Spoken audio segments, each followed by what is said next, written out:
Comics Coast to Coast is brought to you by patrons like you. If you'd like to help the show out, head on over to patreon.com/comicsc2c and show us a little bit of your love. Your sweet, sweet love. I mean, like $1 worth of love. And we'll take that love and hug it and squeeze it and make it do podcast things that you'll enjoy. So come on, see what happens. This is Comics Coast to Coast. Hey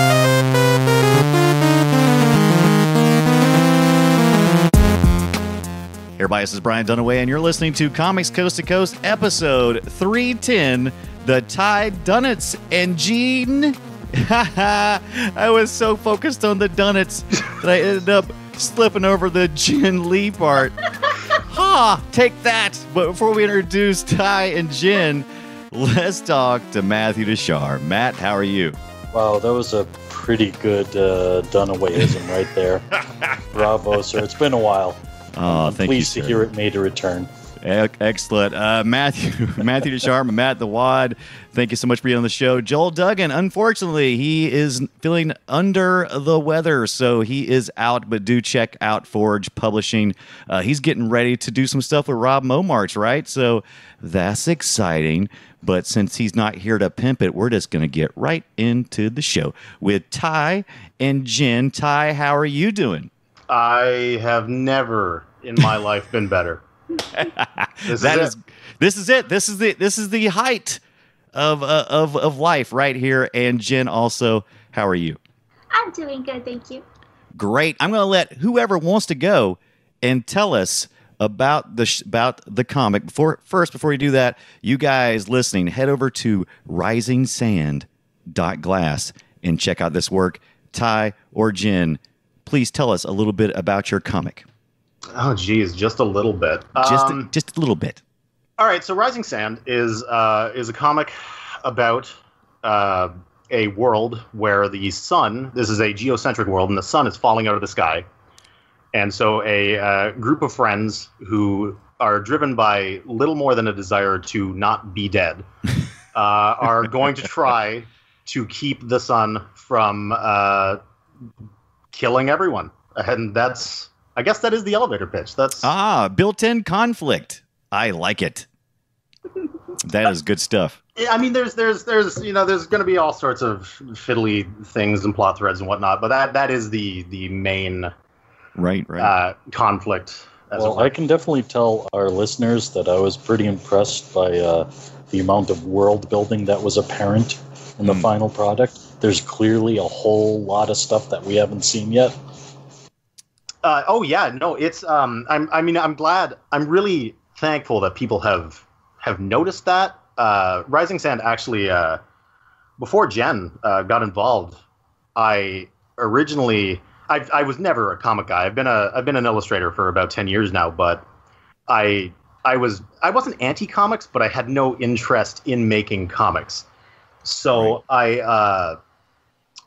I had this idea for like a role-playing kind of like campaign setting, like a basically a game concept. Mm-hmm. And so for a couple of years, I just was developing, the world, like just Urge as a place and all the various religions and civilizations and things that go into that. So I had all this material ready to go, and my idea was to create a system whereby people could tell their own stories and just, create something interesting that would spur people to tell their own stories. And somewhere along the line, and I don't remember if it was Jenn or if it was my own idea, but I got this inkling to kind of tell my own story first. And how, because my world building approach has always been top down. It's always been like, the grand concepts and then drilling down. And I guess I thought it would be an interesting exercise to, work the opposite way and, start with a character, Doll in this case, and then, kind of expanding out from her point of view, because I've literally never done that. And Jenn started bugging me with fan art on the daily. Every day. Like I used to work for DeviantArt, and like the 30 minutes Yeah, in the 30 minutes that I had between, dropping my kid off at school and actually starting my work day, I would scribble something like super quick and show Ty because I was just so in love with these characters. Right. Oh, that is great. I did not know that backstory. I am glad you revealed that to us. Yeah, and she eventually she just wore me down, and I was like, all right, fine, let's do a comic. And Jesus Christ, I had no idea what I was getting myself into, and this is a lot of work. This comic thing is a lot of work. It seems to be a lot. And do you think it's a lot of work because maybe you're a little bit of a perfectionist, possibly? Could that be a little something? I would like not to answer that question. I'm only saying that because I'm okay. So maybe we need to also divvy up before we go too much further and divvy up the workload. So you guys are working in collaboration in creating this Rising Sand. And this is more unique than I've seen in the past with collaborations. Usually the collaborations I see are an artist and a writer. But you guys kind of have a little bit of everything going on. And I'm not quite sure who's doing what, who's the colorist, who's the inker, who's the writer, who's doing what? Who's the drummer? Tell me who's doing what?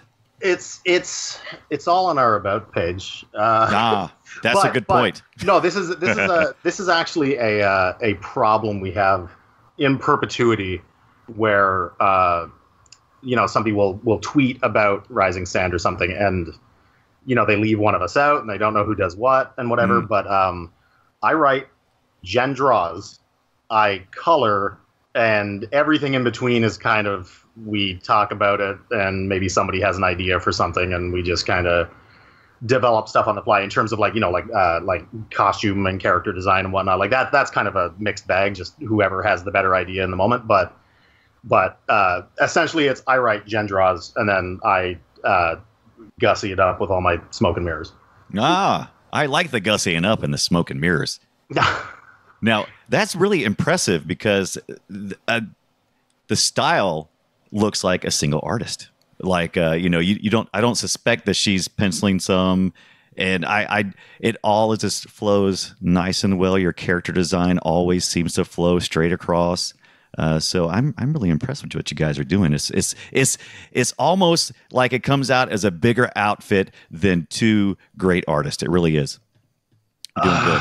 I like to fight compliments to the death. Right. Take it. I'll do my best to take a compliment so monstrous as that. I think part of why the collaboration works as well as it does is that Jen and I have a lot of similar influences. Right. Both in our art and just the stuff we like to watch and play. Oh goodness, I should have wrote those down, shouldn't I? Well, yeah, I was going to say, Jen, do you have a couple of things that influence you that kind of like you consume and entertain, and then throw back out there? Oh gosh, so many, right?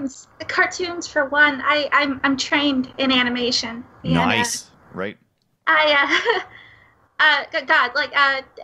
The Last Airbender, it ruled my world for years, and I learned a lot from it. And I wanted to fold the wonderful character acting and the designs, and just I wanted our world to be enormous like that. And right. I mean, that's just one example, but my comic influences, God, so many. Frank Cho is one. Cory Walker is another. He kicked my ass all through college. I actually sat next to him. And every day I was like, oh God, I got to sit next to this guy. Oh geez, that's such it's both a curse and a motivation. It was a lot of fun. It was a good time in college. But I would say that just cartoons in general. Right. I don't like to pin people down to just one single influence because as artists, especially now, we have so many things coming at us that it's almost like we may be part of movements instead of a single artist that we may idolize. Yeah. So I dig it, and oh wow, that is a lot of pressure. I didn't know you went there with Corey Walker. That's great. So like right next to you, huh? So you didn't like jab him or anything while he was drawing. Like get off. No. I went to school. This was in '99. I went to school to college thinking I was, the hottest thing. I was the best artist in my high school. Nobody could come anywhere close to me. Right. And then I get to college, and my animation teacher is like, "No, stop it! Everything you're doing, just stop." And I had to relearn and break bad habits. And then I had freaking Corey Walker sitting next to me, and I learned a lot, and I carry a lot of what I learned in those years and all the debt I accumulated during it. But I carry a lot of the learning I did with me, even now, and I wanted my comic work to remain animated. Right. It really does look that way. Ty, we made Jen go first, so you had plenty of time to think, so you better knock it out of the park. Oh, geez. I was just kind of zoning out. We're talking about, this is influences? All right. Okay, yeah, I wouldn't necessarily, I don't like to ask influences directly. Like, I don't like to say, oh, well, my influence was this artist or that. But, just what inspires you? What inspires you out there? That is such a large-ass question. It is. The things I like... I like a lot of, obviously I like a lot of high and low fantasy alike. I think that's pretty clear. I've been playing Dungeons and Dragons since way before this D&D podcast explosion. Right. Like back in like 90, God, the first time I played D&D was like 97, and it's just that kind of storytelling, and just, I'm a huge Trek fan. I love the way that the fans operate. I don't know if you guys have seen Memory Alpha, their wiki.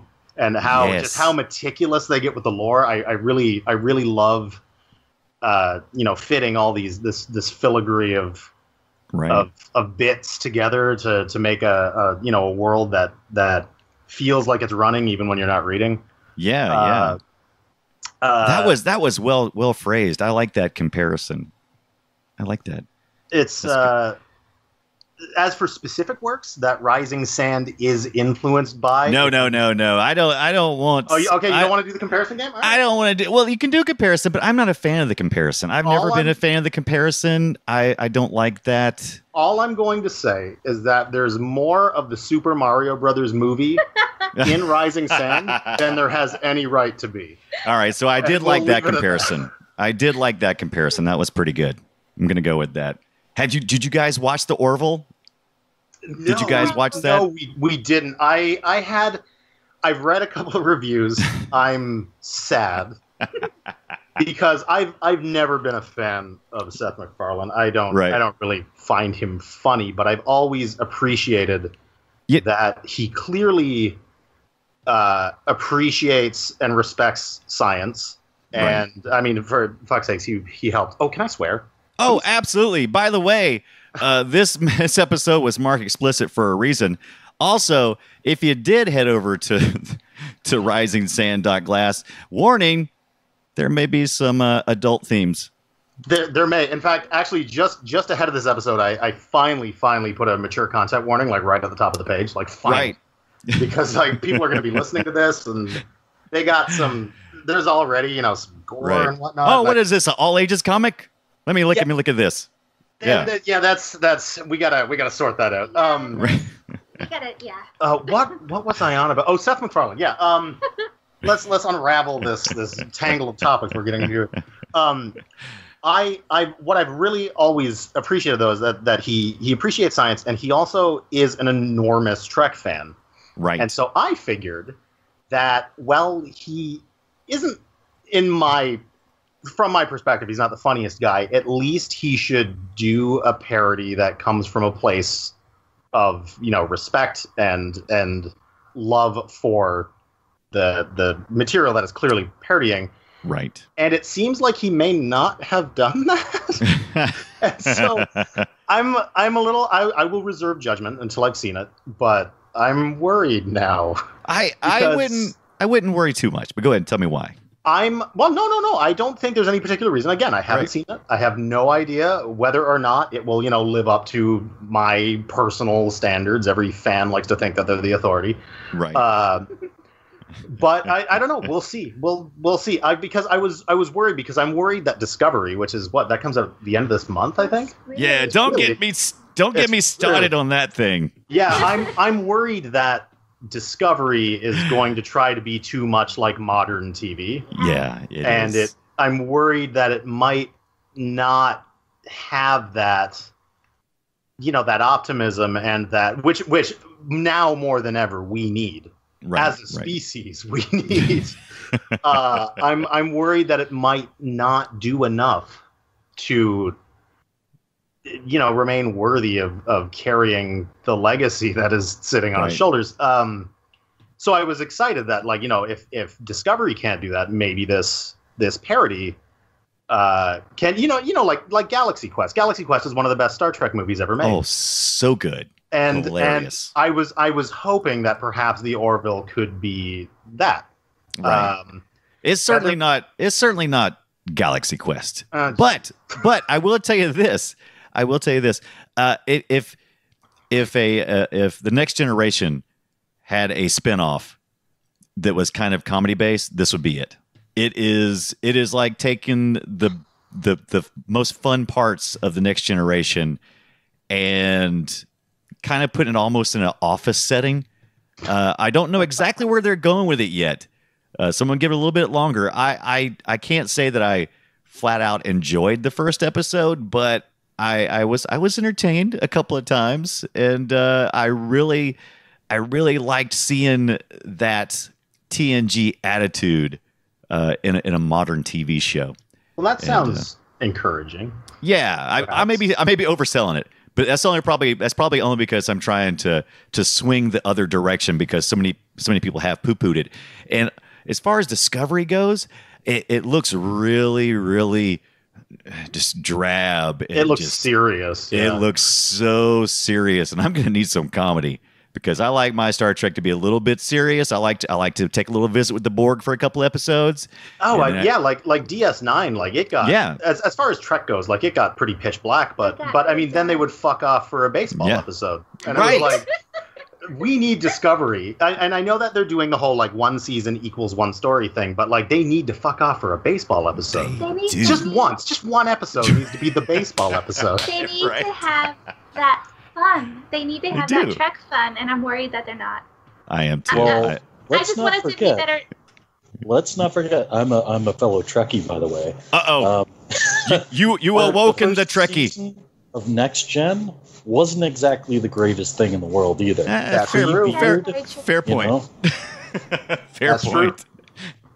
It was poo, wasn't it? They in fact, all of them took a while to find their legs. I think. DS9 was garbage. Yeah. In season 1, a lot of its episodes were pretty bad. Voyager, kind of the same thing.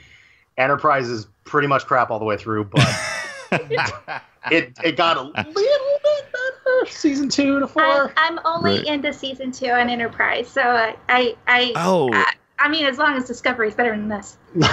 Enterprise was so promising. It was really in those first couple of seasons really going somewhere good, and then somewhere along the lines it just got weird. It got a little bit, yeah. Yeah, I don't know if they tried. Weird is a good way to describe it without spoiling it for. They tried to expand. Now this goes back to your comic. They tried to expand the universe too quickly, and it just the world building just kind of fell apart. Right. For me. So how do you avoid world building failure in Rising Sand? Do you have any good rules? I mean, you say you work top down. Is there anything that? If I'm being honest, no. I think that, like, as for like, I could show you just a Google Drive full of just endless text documents of how this version of the religion works and how these other people feel about all the same gods and stuff like that. And like, suffice it to say that it remains to be seen whether I'm a shit writer. because we're just far enough in that like it's clear that I can handle dialogue. Right. But this truly is my first attempt at piecing a story together, and whether or not I can make those pieces fit, nobody's gonna know until a couple years from now when it becomes clear that either Ty hit a home run or Ty has no fucking idea what he's doing. Right. Now the insurance policy here is the art. We slave over every panel so that at the very worst, or at least I think at the worst we can ever do is that people will be like, well, the story was kind of but it looks so good. and it'll be one of those things. It's like I was having a conversation with a friend of mine. I can't remember which friend now. And to that friend who is no doubt listening to this, I'm sorry. But if my destiny is to make the Blade Runner of webcomics, yes, please do. I'm fine with that. If it becomes a thing where like the visuals are such that everybody is wowed and maybe even tries to emulate it, even though the story is kind of lame, I'm fine with that. That's okay. I can live with that. I am liking this comparison, especially since Blade Runner 2049 is about to hit, and I'm curious how they're going to fail us. Hopefully not, though.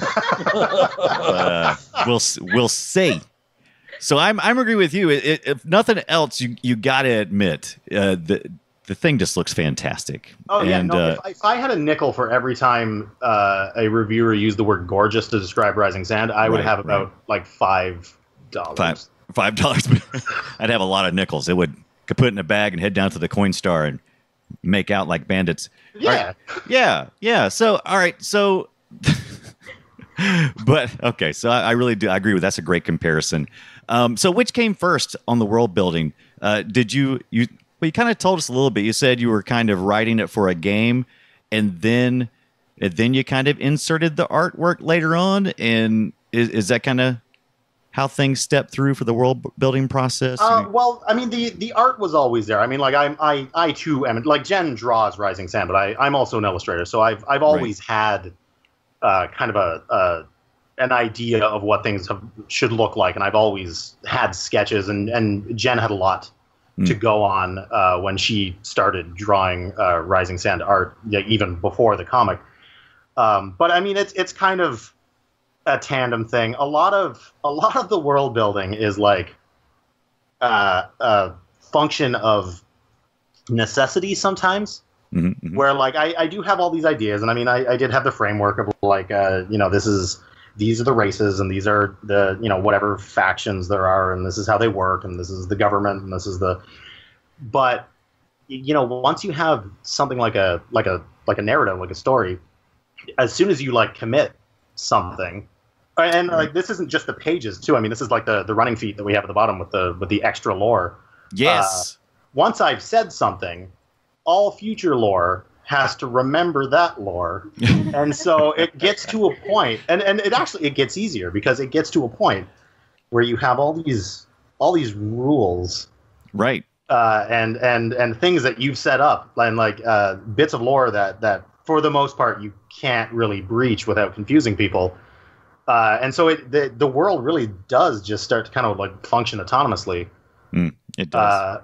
But like as for which came first, this is another thing. Like I would come up with say a visual concept and then just kind of work backwards. Where like I really want this to be in. Right. Why? Like how can we make this feel like it belongs? Like for instance, take Kebris. Yes. It's pronounced Kebris, by the way. Most people get that wrong. And it's phonetically spelled on the site. Oh, right. I did add that. Yeah, right. We did that.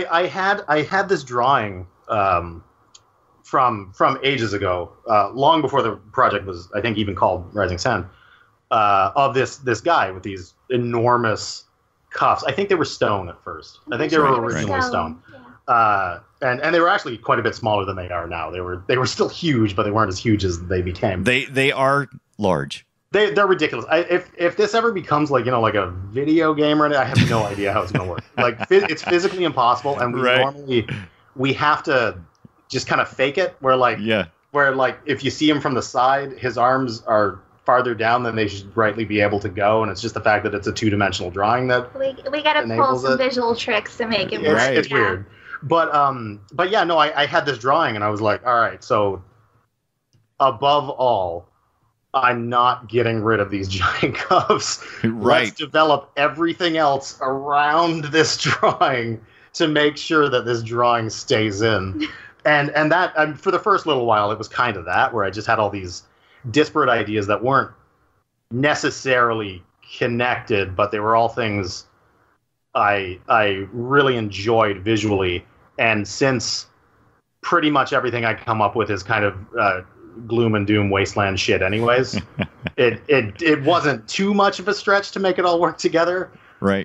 There are layers of things that are happening in Rising Sand that we're not going to get to for a while, and I probably shouldn't talk about now, or it's going to ruin everything. Don't ruin it. I'm still reading.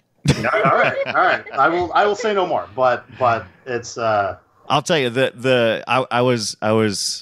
You was introducing the story. Like I went through the first couple of pages, and that was the first character that really just like cemented the idea of what I was dealing with while reading. Because this character, these huge, these things that got on his arms and his belt and everything, is covered with these real ornate people, right?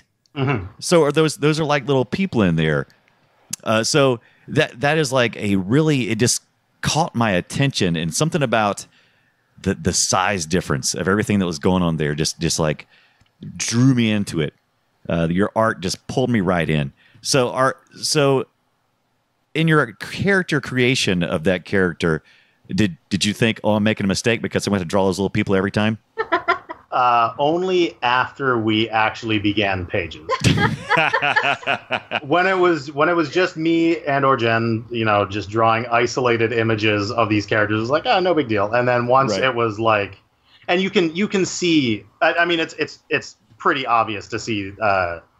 It's like drawing a crowd scene every time you have them on scene. Yeah. It's and you can see from page 1 to page, what are we on now? 63. You can see Jen and especially me figuring out comics. Right. As it goes from page 1 to page 8, because I mean, like I'd say at this point we're rapidly approaching animated feature kind of look at this point. And you can kind of see where we've learned to economize. Right. Like when Kev isn't right in the foreground, like we don't draw the fucking. You're right. we just kind of, and like they know there's people there. They know. Because I'm one of those artists who I find it very difficult. One of my biggest challenges is kind of laying off the like fractal amount of detail. Right. And as my career before comics was pretty much limited to like key art for games and album covers and stuff like that, where that amount of detail is not a big deal because you're only doing one image. So learning to turn that off when it's time for comics has been a pain in the ass. Right. I'm still not very good at it. But we're getting there, and I think the path from page 1 to now is a testament to what we have learned.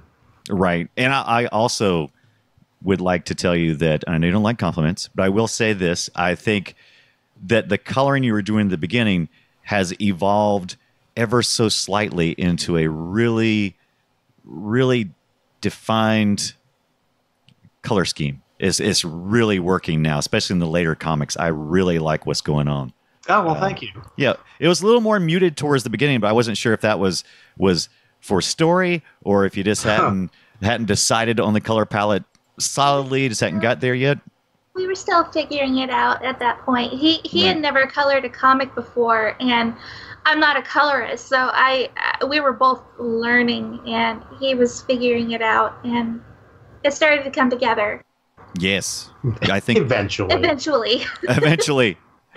Well, if you keep going on the scale you're going right now, it's just gonna blow my mind by 2018. I certainly, I mean, that's the goal. That's right. That's definitely the goal. I try, and I've always had this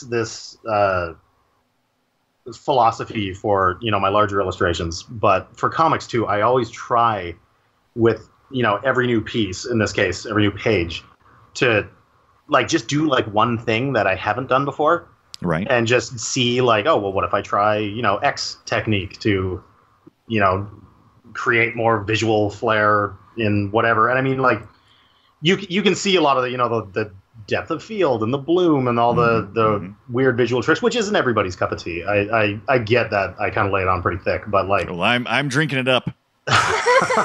That's good. It's one of those, you can see, for instance, when I really figured out how to use the bloom to the advantage, when I first started adding that, I definitely went totally apeshit with it. Right. And you can see just, and it does work with Rising Tan. It's supposed to feel hot. It's supposed to feel like it's just gross and everybody's skin is clammy and it's just, it's too goddamn hot.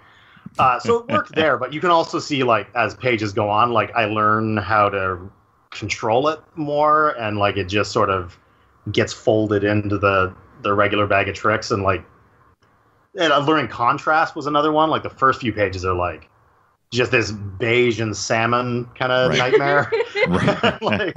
As I've gone on, I've been all right, darker darks and brighter bright, and I'm still kind of figuring that out. I do this thing where I put an adjustment layer over the whole thing so I can see it in black and white. Right. Because value is so much more important than color. It is. Because if you can't see it in black and white, the color is not going to help a damn thing. Right. And so it's just, learning things like that. And God, what are we talking about?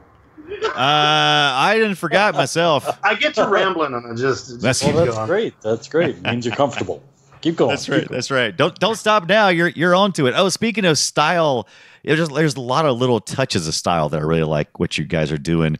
And one of those things is I started noticing, and I was trying to figure out what the significance of it was. And if you want to keep it a secret, you can. I know. If you want to tell me, you can. Do you know, Matt? Yeah, it's no secret. Okay, so it is a secret. It's not a secret. You ask it then. You want to ask it? I know exactly what it's all about. He's going to ask about the red drops on the tails of the dialogue. How did you know that? But yes, in my head. He hasn't read far enough ahead to see that that's indicator of one language, right? And a blue dot is an indicator of the other language. Oh. Right. No, you're absolutely right.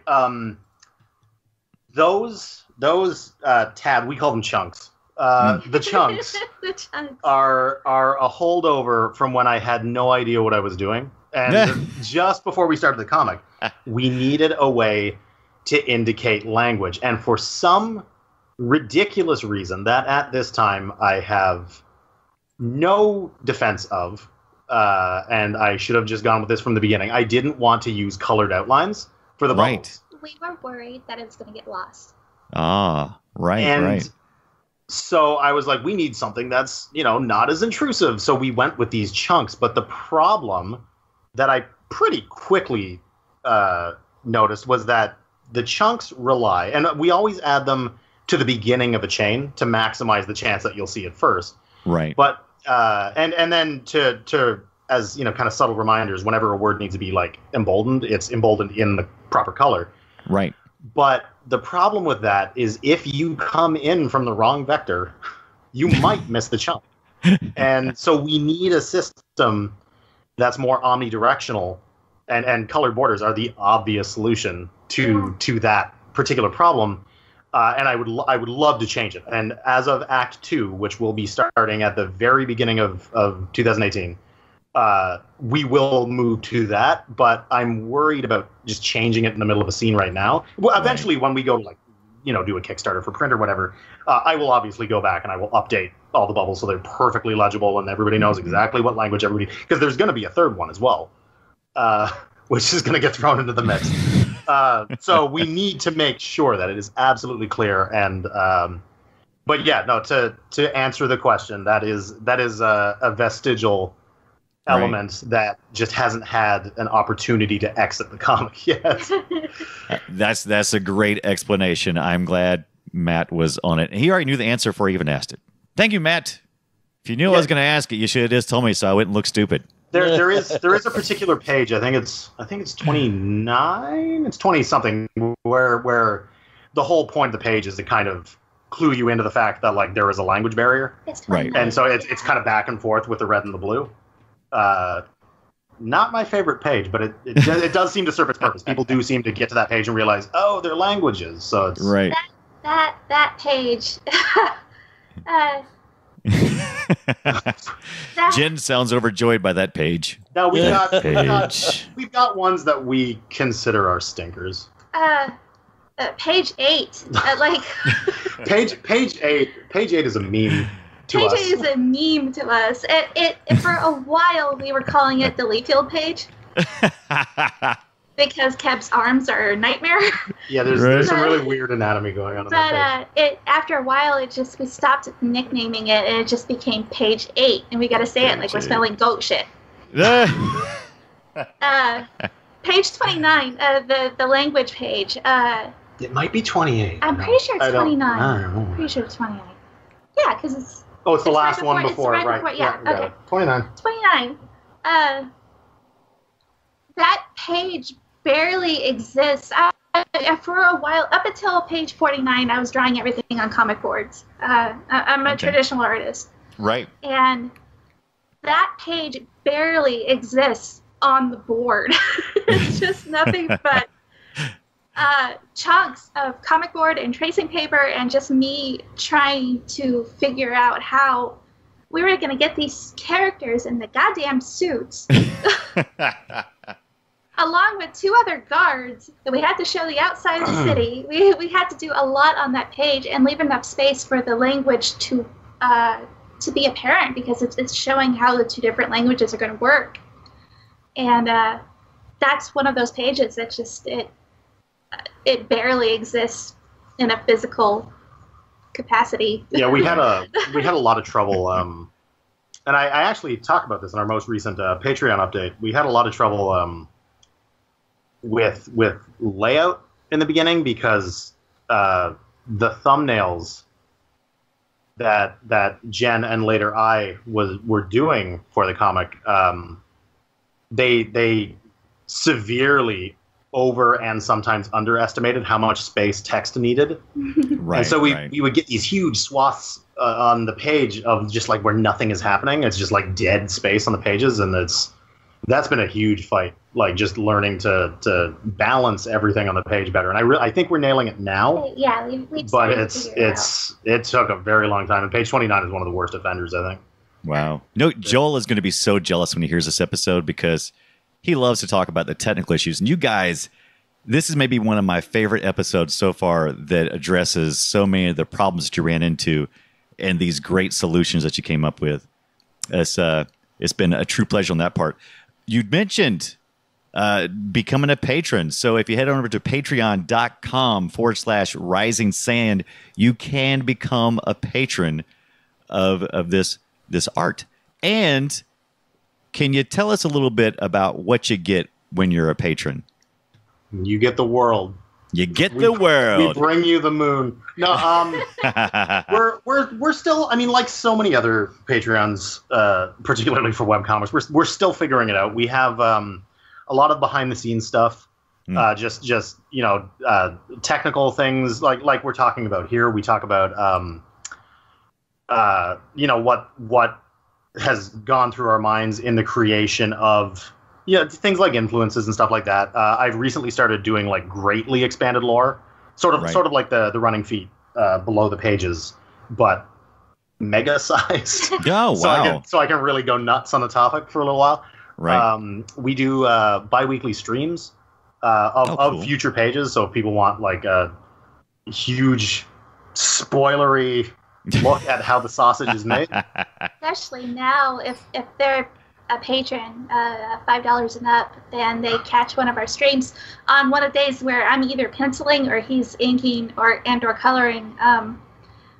They're in for a treat. Yeah, we're to a point now. We're kind of at the climax of the first act, and so anybody dropping in on our streams is just going to be like, oh well, shit. So that's what happened. And we also for our patrons, we have a week in advance. We post higher res versions of each page. Right. So you also get like bigger, more detailed pages as well. And yeah, I'm looking to also add tutorials so people can understand how I do the coloring bits and whatnot. Right. And yeah, we're hoping to revamp that a little bit soon. But Patreon's it's a weird beast because whenever you want to make changes, you have to do it in a way where it feels like the patrons you already have are winning. Right. Yes. Like you could, once you've added something to a particular tier, like if you say you drop something from $5 to maybe $2, right, you can never go back to $5. You can never. You gotta find something else for $5. You can't go up. You can go down. So that's why you have to start high, right? Yeah. You got to start way too high, and then when nobody bites, you got to be like, oh, well, all right, and then you gotta progressively bring it down and down and down. Excellent. So how do you guys do you stream it through the Patreon interface, or are you doing it on Twitch and then allowing access? How are you doing that part of it? Well, when I first looked into this, this was like day one. This was like over a year ago now. Twitch, from what I could see, didn't seem to do private streaming. Right. And I assume that's because people would just like stream movies and shit all day. So it's probably to cut down on piracy. Plus Twitch wouldn't get their share, right? Yeah, right. So we've been using Picardo, but Picardo, after looking into its TOS, that's kind of a shady place that I don't really want to be a part of. It's a little questionable. I would say it's very questionable. But, I don't want to shit on it. It's been a decent platform. It has served us well. However, Patreon finally, I think just a month ago, released the beta of its like in-platform streaming. Yes. So we're hoping that that works well. Like in fact, actually, within the next couple of days, I'm probably going to be, fiddling around and seeing what I can do there. I think it uses YouTube. Right. And if that's the case, at least because Picardo, one of its problems is it has really whatever it's doing with bandwidth is not good. The delay is really bad, and it's not up to snuff. So if this Patreon X YouTube thing works out, it should be wonderful, and hopefully we'll be able to do it that way. I've contemplated this myself, and I've looked at Vimeo a few times, and I don't know, is there anything that would steer you guys away from Vimeo? I had no idea they did streaming, so I would love to look into that. Well, let me see now. I thought now, let me see, I haven't looked in a while, and they definitely do the recording, but I don't know if there's, now that I'm looking, I'm not sure if the streaming was ever pushed through, so that's a good question. So I guess I got further research to do as well. Okay. So that's interesting. But yeah, I'm also interested in seeing what Patreon has to offer with that, because they've done a pretty good job of adding new features, and I think it would definitely be in their interest to do that. They're good at adding new features. Right. They're kind of mediocre at fixing the ones that they presently have. Fair enough. That's kind of true. Patreon is a little bit... I'm interested to see... inevitably when it happens, right? Whenever Patreon's big competition shows up, how that will change how Patreon approaches fixing all the shit it needs to fix. They apparently are already on their way to not revamping, but like a little rebranding. Right. Well, they already rebranded. Yeah, they've already gone through that, but that like bizarre, like building blocks logo. It was a little crazy, but it sounds like they're trying to get their act together and fix things that exist on the site already. So I don't know. I have some hope there. When we first started with Patreon, like I couldn't even use the post editor. It was terrible. Bonkers. To add an image, you had to go edit the HTML. Yeah. Oh yes. It was just terrible. But I mean, it's improved. It's really improved, and it's totally. It still doesn't have drag and drop for some reason. Yeah. Yeah. I still have to search my computer for these images. No good. It's kind of like how Skype is for podcasters. It's like it sucks in so many ways, but it kind of works too. I have to admit, I was actually surprised when we were invited to be on the show, that Joel said we'd be using Skype. Yeah, you thought Discord, right? It's like, why don't we just use fucking Windows Live Messenger? Right. Why don't you just hook up on ICQ and record a podcast? That's the thing, right? You're just gonna hop on ICQ and chat it out a little bit, do a video chat. I was flabbergasted that it wasn't Discord. Yeah, I've been trying to migrate to Discord, but there's still a little, people just aren't quite there. Now, if you're a gamer like me and you, Discord is the no-brainer. But we still have a lot of cartoonists who come on who are not gamers, and when I say Discord, they just kind of go, huh? And I say Skype, and they go, oh. So yeah, I've set up Discord for the chats, but we haven't gotten an opportunity to really go in and really do it. We should have done it for this one. I almost suggested we did that, but I didn't do it. No, I actually, because of my sudden surprise that we'd be using Skype, I had to scramble to get my Microsoft account back. It turned out, and this was around the same time, one of my friends got a hold of me and said, like, dude, did you send me something on Skype? And I was like, dude, I haven't used Skype in like 3 years.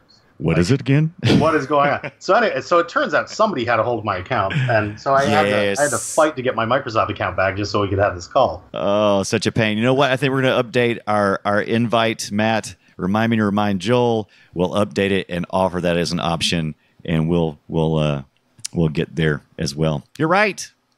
Skype sucks. Nevertheless, it seems to have worked. It seems to be fine. It seems to be a clear call. Our internet tends to cut out a lot. Yeah. It seems to be doing fine. And that's the whole reason why we keep her around, I suppose. Plus, can you call people on landlines with or cell phones with Discord? I haven't tried that. I've done a lot of talking, but I've never actually called anybody. You could call probably the Discord app on somebody's phone. That's it. That's a good point. Do you know I still have to call some people on landlines? That is old school. Your mind has just been blown. You're welcome. That is very old school. That is very old school. Hey, let's talk about, speaking of old school versus new school, I'm supposing you guys almost exclusively work digital. Jen, you had mentioned that you did stuff on artboard still. Are you talking physical material? Yeah, totally. My favorite artboards were Eon boards for a long time. Unfortunately, they're very expensive to ship to Canada. Oh, true. So, we decided that I would just start cutting my own boards. So I was buying just boards and cutting them and measuring them and cutting myself. And then I don't remember why at this point. Why did I move to digital? Because you were too slow. Oh, I was slow. We thought maybe moving me to digital would save some time. It did. It did. Yeah. At first, I went through a few days of digital boot camp. Hating myself and the world and everyone in it, and just wanting to set fire to my computer. But he helped me out. We updated drivers. We got me new brushes for Photoshop, and then we got me Clip Studio Paint. And yes, it helped me remove that separation I was feeling between looking at the monitor and the tablet, because I'm working on just a regular tablet, not a Cintiq or anything, and I was having a really hard time just looking at the computer while drawing on the tablet. It was that separation was very strange for me. Yeah. But since page 49, I've been completely digital pencils, and it's a lot of fun. It's hell on my back. My setup isn't very good for it. Right. But it's been a lot of fun, and I think honestly my art has improved quite a bit because of it. But I'm one of those people that thinks you need training in traditional before you move to digital, and it's been a tremendous help, and I don't hate digital pencils anymore. It's kind of fun. That's great. Yeah. It's funny because I spent a whole year learning to go from paper to digital. And when I first started, I had the same problem with the disconnect because I was using a standard tablet. At that time I didn't have a Cintiq. And I got really used to that, and everybody kept saying, you got to get a Cintiq. You got to get a Cintiq. It'll change everything. You're drawing directly to it. And so I finally picked up a Cintiq, and I said, I liked it the other way when I got used to it, because now I'm back in the Cintiq, and I'm like, now my hand's in the way. And, you know, when you got a tablet and you're looking at a screen, there's nothing in your way. I mean, once you get used to the idea that you're drawing one place and it's going somewhere else, once your brain puts that together, it's fine. But then when you start realizing you're drawing again, you're like, oh shoot, I'm right-handed, and I started drawing right to left on the tablet because my hand was never in the way. But now I'm like, I've got to go from left to right, because if I don't, I can't see to line up what I did. So I'm like, why? And so it's learning all over again. For me, it was just tricking my brain into thinking I was still working traditionally. Yeah. And that, honestly, that had everything to do with the brushes. As soon as I got Frennen's brushes for Clip Studio Paint, I was like, oh, that's a pencil texture. Yes. Okay, I got this. Now, I like Clip Studio Paint over Photoshop. Oh, me and too. that's just me. I know a lot of other people are like, no, Brian, Photoshop all the way. What are those brushes called, Matthew? What are those brushes Joel's always peddling? Ones? Oh, Kyle Webster, is it? Yeah, that's it. Everybody says that's the best and the only way to go. And I've even got Photoshop, and I'm still like, Clip Paint Studio for me, please. Well, what's funny is I got those ones, but I actually use a set that I downloaded off of DeviantArt years ago. Interesting. It's just a set of speed painting brushes, but you never know when you're going to attach to a particular tool. That was mine. Right. It's true. That's very true. Mm-hmm. And now I love it. How about you? Ty, are you using a Cintiq or using regular Wacom? What you got? I got a Wacom, or is it Wacom? I've never. Wacom, I think, is the official thing, but I've always called it Wacom. But I got a Graphire 3, I think, when I was like 12. So I'm hard in the paint digital, like from the beginning. Yeah. And for the longest time, like you, I used I got an Intuos 4 and then an Intuos 5, which is actually the one that Jen's using now. Yeah. And for the longest time, I got used to just I never drew with an Intuos. I was never able to draw very well with that disconnect. So I would do all my drawing traditionally and then scan it and then color it in Photoshop. It wasn't until I finally dropped the money on a Cintiq. Mm-hmm. And good God, was it ever a lot of money on a Cintiq. They're not cheap. They are not cheap, and honestly, for the price, they're garbage. Yes. Just straight up, they're not worth the price. It's a monitor you draw on. Come on, Cintiq. Well, now that the competition's catching up, they're going to have to get less stupid about that pricing. Right. Nevertheless, I finally got a Cintiq, and suddenly I could draw on a screen. I suddenly got it all just clicked. I totally understand that. Like, I sucked at drawing at first, but I could see the potential there to move the drawing stage digitally, and it was wonderful. And I was still working just on Photoshop for a while, but yeah, once I got Clip Studio Paint, it was like it's like for drawing, for specifically line art. Mm-hmm. I don't think there's a question that Clip Studio Paint is the better program. It's so good. I still do all my coloring and all my painting and whatnot in Photoshop because there's a lot of things that Photoshop can do that Clip Studio can't. Yes.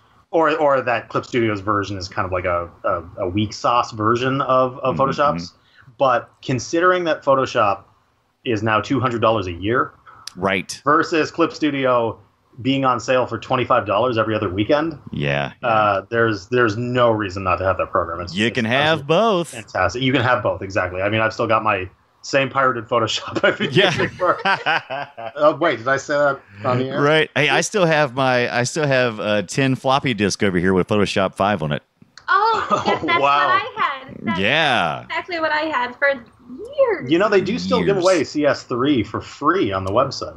Yeah. So I've had CS3 for a while. Yeah. Yep. But it's hard to argue with the CC, the Creative Cloud stuff. It's hard to argue because I luckily I get to do all that stuff because we need it for the audio editing, and I need it for my website design, and so I use all the Photoshop tools for drawing. Totally. Yeah. If you're multidisciplinary, I think it's probably a good idea. Yeah. But for somebody like me who literally only needs the one program, exactly, it's hard to justify. Right. If you're paying the price, which I do believe is about $200 USD a year. Yes. Pretty high. I'll tell you what, you can pick up an Intuos. Okay, listen here, young artist who has no money, who's going, I wish I could afford all this stuff you're talking about, fancy. But hey, you know what I'm telling you? Intuos, you can pick up a used one. Intuos 4 and 5, they're the best Intuoses, in my opinion, that were ever made. And you can pick one up fairly inexpensively off eBay. And then you just, like Ty said, you just watch for that Clip Studio paint to come available. And you don't even have to steal. No, it's true. I feel like a better person now that I've paid my dues. Honestly, right. If you're on Twitter and you follow a bunch of artists, you're not gonna miss it when it goes on sale because everybody screams about it. It's a true story. True story. Hey, so okay. Speaking of Twitter, Ty, I was following you on Twitter, and I saw that you were about to open up for some color work commissions. So you want to kind of mention that here, or did I already do it for you? You're welcome. I feel like you kind of did it. Did I kind of cover it? The response has been wonderful. I've got a lot of interest from a lot of people who I don't think can afford me. Yes, that is usually how it goes. When I said color gigs, I meant like books. Right. I meant like real books. But I have actually got a couple jobs, not in the can just yet, but I did get a couple of really, really interesting offers that if they go through, I'm gonna be filled up for like the next year. That's great. So it's gone really, really well, and I would love to. If anybody is looking for colors, I might as well pimp it here. If anybody is looking for colors, I do them good. He does them well. We've seen it. So if you want to get a hold of me, at Glitch Ritual on the Twitter, and we can set something up. Excellent. Hey, we're getting near the end of the show, and I know you guys' legs have got to be getting tired. We didn't tell the listening audience, but you guys are sitting uncomfortably to accommodate us, and we do appreciate that. And so I'm sure the legs are asleep by now, got pins and needles and those things. We're about to ask you the last question we usually ask. And if you can't come up with anything right away, that's okay, because we always have this part. So we're going to ask you for a few recommendations. Matt, do you want to ask the question proper? I think you already beat me to it. But all right. Well, you know what? There was actually two parts to that question. I wanted to give you guys, Ty and Jen, I wanted to give you guys an opportunity to tell us anything that might be upcoming with the project. You mentioned maybe doing a Kickstarter sometime in the future. Is that even in the thoughts yet, or is y'all gonna? No, we don't know when it will be. We want to make sure that we have Act 1 done before we think about Kickstarter stuff. So this Kickstarter will probably be early mid next year. Right. We are coming up on the end of Act 1. That will probably be sometime around the holidays. So if you want to start reading now, there is no better time. It's a good time. It's just we're keeping our heads down and working for now. Yes. So that's risingsand.glass. Go read it when you guys get ready to do your Kickstarter, when you're in the process, not when you're actually doing the work. I don't want to see you here then, but when you guys are promoting the Kickstarter, we'd like to have you back on the show and maybe kind of watch the progress and see how that goes. We'd be really interested in seeing that. I can't speak for Jen, but I would love to be back. Would love it. All right, well, one of us will come. This has been the worst experience of my life. I can't believe Ty talked me into this. I hate you so much. Right. Everything's the worst. No, of course. That would be amazing. Right. Oh, my gosh. You know what? I almost missed a Twitter question, too. We did get a Twitter question by Rob McMiser, and I almost missed it, and I saw it in the show notes. Rob McMiser on Twitter asked, is the Templar armor controlled kind of like the Avatar mechs? Don't worry about it. Don't worry about it. No, I don't know if I can answer that question without giving something away. Right. Don't give it away. Much as, Rob is actually a patron of ours. Yeah, he's we know a Rob. wonderful man. Right. Hi, Rob. I'm So sure you're listening. he's probing. He knows what he's asking. I think he's a little more tuned in than most people who could be asking questions. Right. But yeah, and I'm sure he'll be satisfied with the answer that I don't have an answer for you at this moment. Perfect. Thank you for that, Ty. Also, the last question that we do like to ask is the last question. Ask it proper, Matt. I certainly will, sir. No, I won't. Yes, I will. So you already dropped a couple names of your various influences and stuff, but are there any artists that we should be following, and where can we find their work? I'll go first. I read a ton of webcomics every week. I don't really follow floppies, unfortunately, because they're expensive and I don't have a lot of money. But I'll throw some webcomics at you. Yes, please. One of my favorites is Above the Clouds, and it's a big deal, a huge deal, when a creator is able to finish a webcomic. And Yeah. She's coming up on the end of her. Oh no, yeah. And it's bittersweet because I root for her so hard. I love the story. The artwork is it's storybook, and the story is it's clever because half the comic is silent, and it's telling two different stories at the same time. It's very cool, and that is Above the Clouds, and the URL is atcloudscomic.com. And I'm looking at it now, and I do dig this style. It's beautiful. It is, and it's a very quick read, and the art, you can just kind of get lost in it. It's really wonderful. Ooh, it is. It's sucking me right in. Oh, I can't see anything else. Oh. Any more recommendations before I get sucked in too far? Thief of Tales is another one, created by two creators, and that seems to be a rarity amongst webcomics. But they're both wonderful people, wonderful, super smart, and just lovely creators. And that is thethiefoftales.com. And it's also kind of presented in the storybook way. It's very cool. Drugs and Wires. Mary and Io, they're both just fabulous people. We got to hang out with Mary a bit during the last TCAP, and they're creating this really fantastic comic that's set in 1995. Ooh. Kind of an alternate 1995. Alternate 1995 in Russia. It's really, really fantastic, and Mary does some really wonderful visual tricks every now and again in pages. And that is drugsandwires.fail. That's a great... How do you get that domain extension? I want that. You just gotta find a host that will allow the weird extensions. When I went to get a URL for Rising Sand, I did not have .glass in mind, but that when you type in a URL and they don't have it, right. They'll give you a list of suggestions. They're like, you could have this, and then they just append whatever other extensions. And .glass was one of the ones it brought up, and it was like 4 times more expensive than what I was expecting to pay. But like, we're still talking like, I think it's like $40 a year, something like that. Yeah, but it's cool. It's really it's cool and it's lore appropriate. So I was like, there's no question, this is the URL. Do you want some suggestions from me as well? Shall we keep it going? We have 3 or 4 good ones, but if you have some more, I got some more. Feed us. There's always more comics. If your legs can handle it, do it.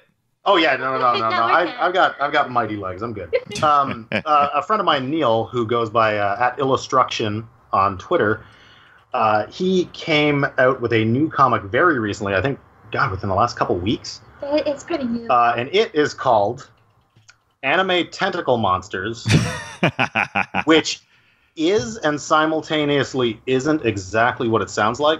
It is actually. Oh my gosh! You gotta be careful. It's a very, I would say, teen-rated look at depression. It's a really, really novel concept. Like it's dealing with real life shit in a very surreal way, filtered through, you know, the idea of hentai tentacle porn. It's right. It's bizarre, but it's a very, very cool idea, and I'm really excited to see where he goes with that. Be careful if you Google it. The first thing that comes up is some good old Pornhub. So be careful out there, folks. You gotta look before you click. I think it's just animetentaclemonsters.com. I actually think that he got the URL. It's just, it's anime. But the safer way is to just find him on Twitter at Illustruction. Yeah. And you can go from there. Another one that I would like to shout out to that doesn't actually exist yet, but we're actually working on a piece for their Kickstarter right now, is a comic called Whisper Wilds that is done by another two-person team. Brent Nelson is the writer, whose Twitter handle appears like a porn bot's Twitter handle, so I actually have no idea what it is. It's like just this super long string of letters. And the artist, whose first name is Emmanuel, I don't know his last name, but he is at Hide the Orange, if you would like to see the art for this comic right now. They're still only in like the pre-production phase, but I'm very excited for this comic. It looks very kind of Rising Sand adjacent. Right. It's very animated. What do we call ourselves? We call ourselves the Dust Bowl Comics Cartel. Right. But it's right down my alley. It's just these beautiful, really, really strong silhouettes and the character designs. Really interesting color palettes. I'm very excited to see how this goes, and they'll have a Kickstarter, I think, very soon. I wish there was a comic to read right now, but I think now is the time to start getting their names out there, because I think it's going to be big. I think it's going to be a good one. I'm into that. All right. Well, very good. Ty, where can people find you on the internet? I am Glitch Ritual everywhere. That's GLITCHRITUAL. That's Twitter. That's my email. That's here on Skype. That's Discord. Just Glitch Ritual anywhere. There he is. Jen, where can we see you? I am Y2 Jen. Yes, like the wrestler. 1990. I was 1999. I thought it was the most clever shit. I was like, yeah. But yeah, no, it's a username that stuck with me. But yeah, Y2 Jen, JENN. Everywhere. That's Twitter. That's Tumblr. That's DA. That's Facebook. That's me everywhere. Excellent. Guys, it has been a true pleasure. Thank you for taking the time out to sit down with us and talk about your great comic and what you're doing. It has been quite entertaining as well as educational. I can't thank you enough, and I would love to have you guys back on the show again sometime in the near future, especially when you get that Kickstarter going. Matthew Ducharme, thank you so much. Where can people see you? Best place to find my work is go to YouTube and search for my name, Matthew Ducharme, or Matt the One. Excellent. Follow me at the Brian Dunaway on Twitter. Follow Joel Duggan. I don't really know what is Joel Duggan stuff. Do you even know? You know what? You don't show up, you don't get pimped. All right. No. That's the rule. All right. So there we go. That's the show. Thank everybody so much, and we'll see you guys next week.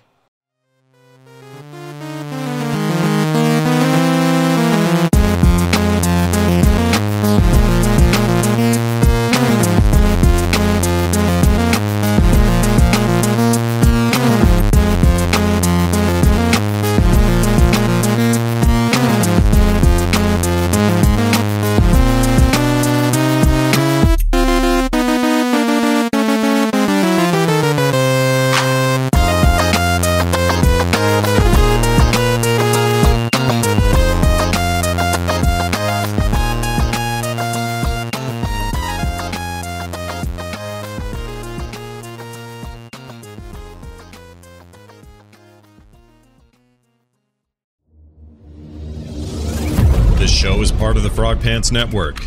Get more at frogpants.com.